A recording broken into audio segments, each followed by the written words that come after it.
ada beberapa kiat bagaimana caranya. Yang pertama pasti bagaimana sikap kita. Jadi motivasi diri kita. Motivasi adalah dorongan untuk mencapai sesuatu gitu, mencapai prestasi, mencapai yang kita inginkan. Misalnya kita membuat PTK ini karena ditunjuk lomba, atau kita membuat PTK karena ingin naik pangkat. Kita membuat PTK karena ini, karena itu. Nah, tapi yang paling penting adalah dengan melakukan penelitian, sebenarnya guru akan termotivasi untuk merencanakan kegiatan pembelajaran yang sebaik-baiknya, yang lebih variatif, lebih kreatif, lebih menyenangkan, kemudian pembelajarannya juga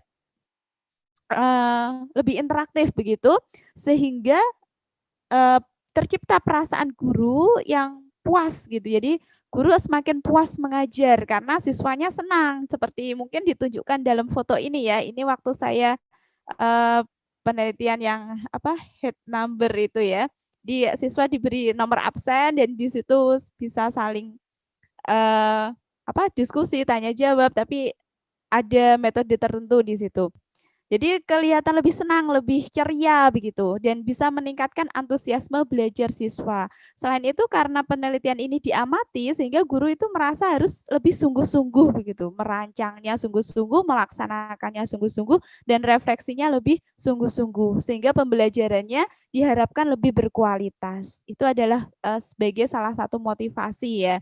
Jadi banyak sekali motivasi yang bisa digali agar kita semangat untuk menyelesaikan membuat PTK.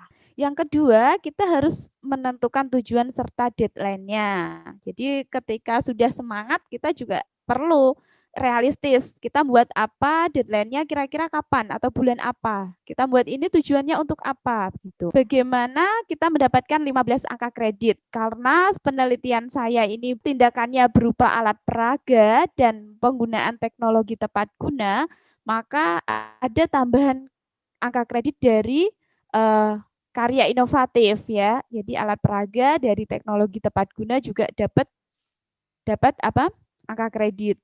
Kemudian laporan PTK-nya juga mendapatkan angka kredit 4. Kemudian karena PTK ini kebetulan saat itu bulan Juli 2018 saya kirimkan dalam ini ya, lomba Inobel yang diselenggarakan oleh Kemdikbud. Akhirnya kan saya termasuk nominasi yang dipanggil untuk workshop. Nah, karena jadi dari PTK itu akhirnya saya dapat mengikuti workshop. Karena mengikuti workshop, maka kalau minimal 30 JP kan itu kira-kira waktu itu 32 JP kelihatannya ya. Dapat angka kredit 1 dari laporan pengembangan diri. Jadi ada tambahan dari pengembangan diri karya inovatif selain dari laporan PTK-nya. Kemudian saya bukukan buku ini mendapatkan angka kredit 4 karena isinya ada laporan penelitiannya juga. Dan ketika dijurnalkan maka mendapat angka kredit 3. Kemudian selain untuk lomba tadi ya, PTK ini juga saya serahkan ke akreditasi, jadi dapat menambah nilai akreditasi sekolah. Kemudian PTK ini juga saya serahkan karena penggunaan alat peraganya itu dari barang bekas, jadi dari keras kertas yang masih bisa dipakai begitu. Ini kan pengelolaan sampah ya, masuknya ke kegiatan adiwiyata. Kemudian LKS online itu kan menggunakan konsep paperless atau mengurangi penggunaan kertas sehingga masuk ke penilaian sekolah adiwiyata. Jadi selain kita dapat angka kredit, sekolah kita juga diuntungkan, dapat poin-poin, akreditasinya bagus, adiwiyatanya alhamdulillah juara 1 sekolah adiwiyata gitu ya.